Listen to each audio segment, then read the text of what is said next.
Hi, thanks for joining me, Mindy Mandell here. So today I want to talk about the second hypothesis of Plato's Parmenides. I do have a video on the first hypothesis, and for those of you who have not seen it and would like to, I will link it at the end. But today I'm going to go on to the second, and here we're going to look at the one that is. Now, this was a very difficult video to design, to think about how to organize it, because the second hypothesis really covers the whole unfolding of reality, and there's no way to do it justice in one video. In fact, Proclus, in his theology of Plato, he really organized the whole book based on the second hypothesis, or what he saw as the relationship between the first and second. He sees the first hypothesis as the negating of various categories, and the second hypothesis as the affirming of them. But he also sees that there's a reason that the negations are done in the order that they're done in, that each negation, each category, like same and different, or in itself, in another, these sorts of categories are analogous to, or they represent a certain realm of reality, and so there's a certain order to them. I'm actually going to give you a few quotes now from his theology of Plato to show you how he envisioned this and why he organized the theology of Plato the way he did. And by the way, all of the translations here are from Thomas Taylor.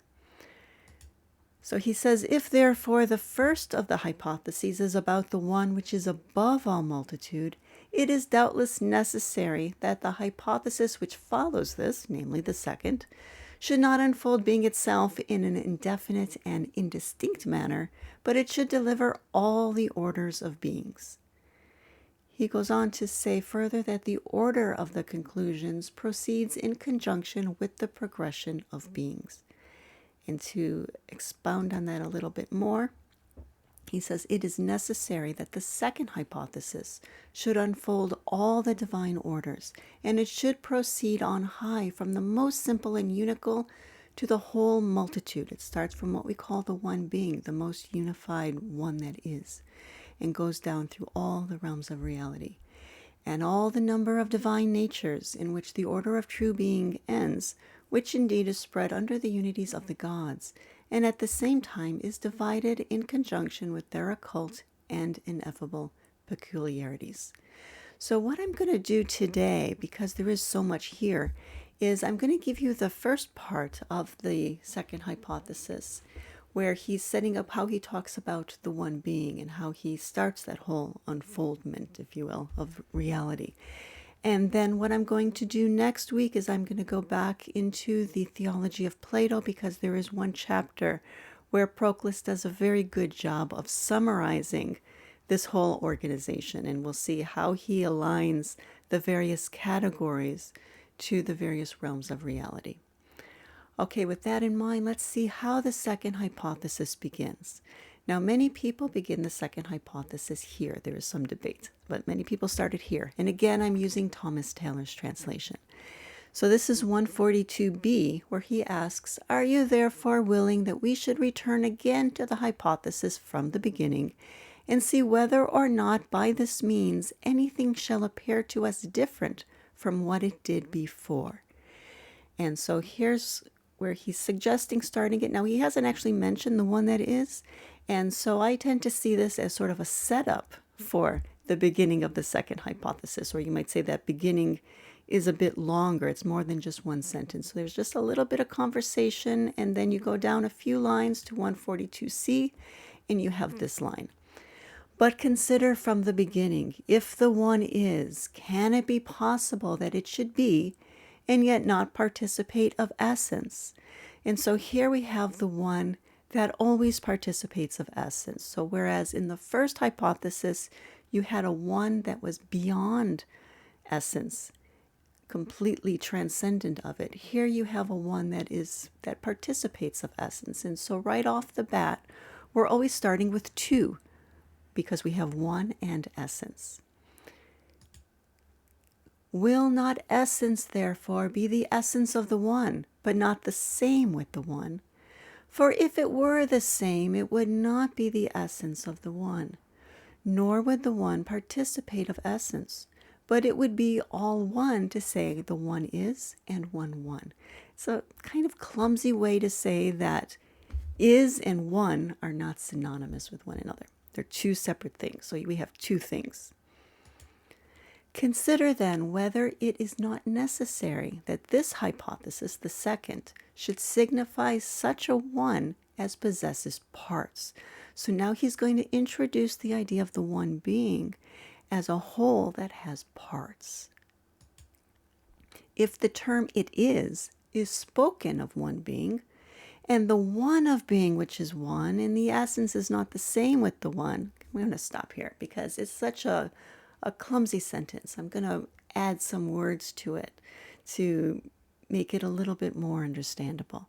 So we have the term it is, and if we use this to speak of the one being, so the one being is the it that is, right? So we have the one being as it is, and then you have the one of being, which is one, and you have the essence that is not the same with the one.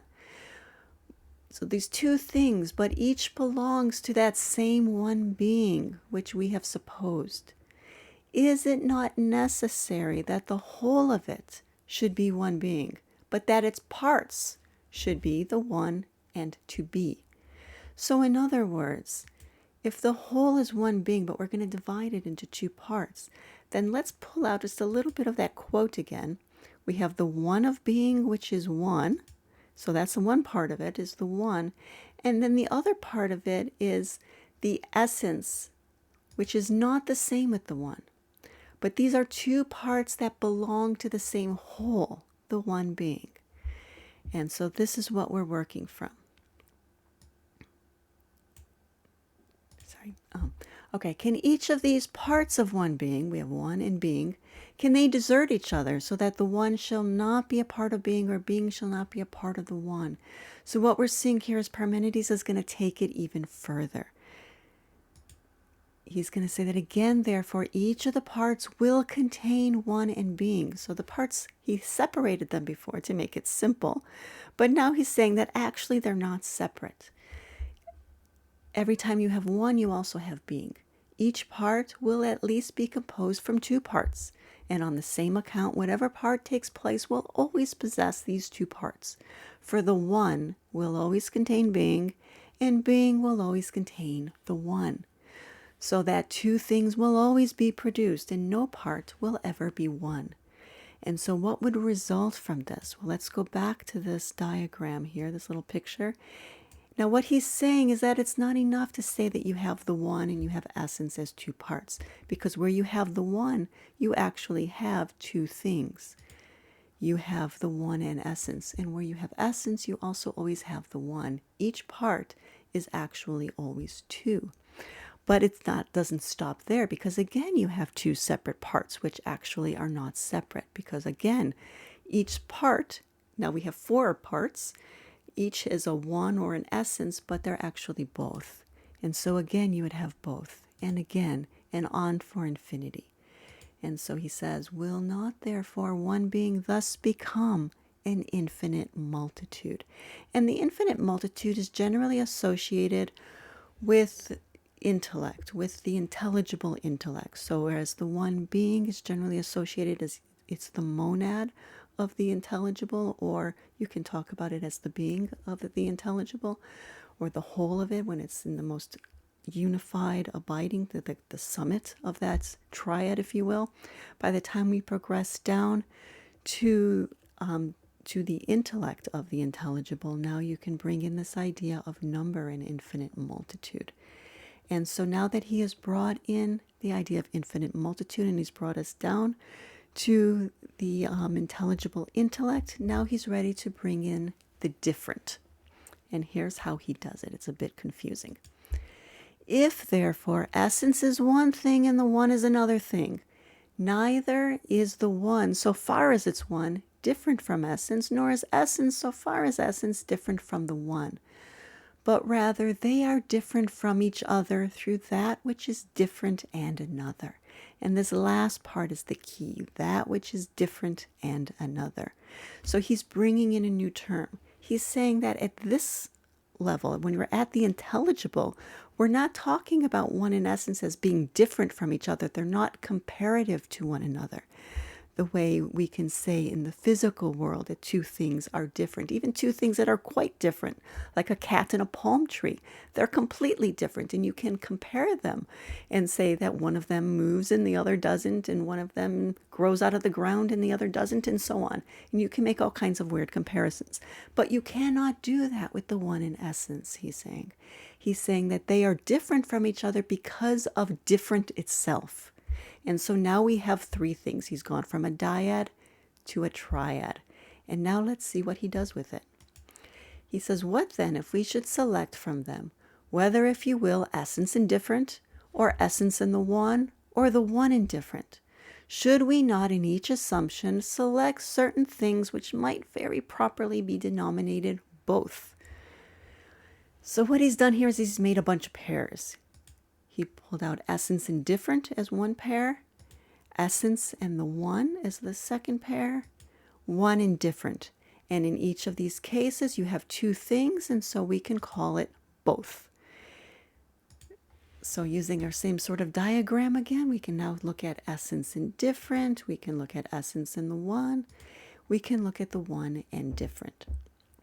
And so now he's introduced the idea of both, or two.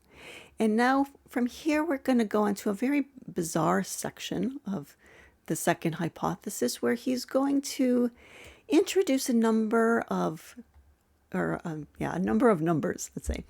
And at first, it seems kind of strange. What is he doing with these numbers? I'm going to give you a bunch of quotes that are at first seemingly odd and meaningless, but just bear with me, because once we get all the numbers out, we're going to take a look at why he is introducing these numbers. So, can any reason be assigned why of two things each of them should not be one? So very simple idea. Two fingers, each is a one. One finger makes two. So now he's introduced one and two. But if each of them is one and the one is placed together with them by any kind of conjunction, will not all of them become three? So now he's introduced the number three. Now this idea of two things with the one does give some reminiscence of the Philebus, where he says that bound in infinity are mixed by the one, and that gives us the mixed. But here what he's doing is introducing these numbers 1, 2, and 3. Okay, now he's going to go on again. But being two, is it not necessary that twice should be present, and being three thrice, since twice one subsists in two? In other words, 1 times 2. And thrice 1 in 3, 1 times 3, so that gives us 3. But if there are 2 and twice, is it not necessary that there should be twice 2? So now he's introducing 4. And if there are 3 and thrice, then there should be thrice 3. So he's introducing 9. So now he has introduced 1, 2, 3, 4, and 9. And there's one more number to add. But what if there are 3 and twice and 2 and thrice? Is it not necessary that there should be thrice 2 and twice 3? So whether you multiply 2 times 3 or 3 times 2, you get 6. And so now we have these numbers, 1, 2, 3, 4, 6, and 9. Now he goes on to say that you can multiply numbers in all different ways, and so some people interpret the next quote to mean that you have all number. However, these are the only numbers that he specifically gave us. And he goes on to say, if therefore this be the case, do you think that any number will be left which are not necessarily there? And we're going to see this word necessarily come up throughout this section. And we want to look at why would it be necessary for these numbers? Well, one possible explanation is that in the Timaeus and some other places, he talks about analogy being the language through which the logos unfolds the physical realm. And that's shown most closely, most openly, or in the Timaeus, but it's in other places as well, the idea of various kinds of analogy. And what you will find is that the three main analogies, arithmetic, geometric, and harmonic, can be made using these 6 numbers and no others. Let's take a look. I'll just briefly summarize them for you. So for any 3-term analogy, A is to B is B is to C, we would call B the arithmetic mean if it is an equal distance from A and C. And so an example of that would be 2 is to 3 is 3 is to 4, right? Because plus 1 plus 1. And so again, these are our numbers, 1, 2, 3, 4, 6, and 9. So you see we're using 2, 3, and 4. Okay, now we're going to go on to the geometric mean. And B would be the geometric mean if it's an equal factor from A and C. So 1 is to 3 is 3 is to 9 would be an example of that, both by a factor of 3. And so we've already crossed out 2, 3, and 4, and now we can also cross out 1 and 9, which means the only number left to use is 6. And that we will use when we look at the harmonic mean. And B is the harmonic mean if it is related to A and C by the same ratio. So 2/3 is equal to 3/6. And there is a simple formula for those of you who don't like math very much. There is a more complicated one for those who do like math. Please don't hate me for giving this one. I think math people hate me for using the simple formula, but it's enough for our purposes today. So that is the harmonic mean. And you saw that we used all of those numbers, 1, 2, 3, 4, 6, and 9. We used all of them and no other numbers. And so those are the numbers that would be necessary for the unfolding of the physical realm. Now, to clarify that this is what Parmenides is doing here, he goes on to talk about the proliferation of essence. He says, if therefore the one is, it is also necessary that there should be number. So the one of the first hypothesis, and this is I talked about in some other videos, is the cause or the condition for number. One itself, the one itself is not a number, but it is the condition for number. But if number is, it is necessary that the many should subsist, and an infinite multitude of beings. Or do you think that number, infinite in multitude, will also participate of essence? His interlocutor says, yes, it will. If, therefore, every number participates of essence, will not each part also of number participate of essence? And essence, therefore, will be distributed through all things which are many, and will not desert any being, whether the least or the greatest. For how can essence be absent from anything? And so now we see that essence proliferates through all the realms of reality. But he's going to take it one step further to say that the one also proliferates. He says, but if it is, I think it must always be necessary, as long as it is, that it should be a certain one, but that it cannot possibly be nothing. The one, therefore, is present with every part of essence, deserting no part, whether small or great, or in whatever manner it may be affected. Okay, so it's not only in the one being that we see this happening, where one and essence are never separate, but it's through all the realms of reality.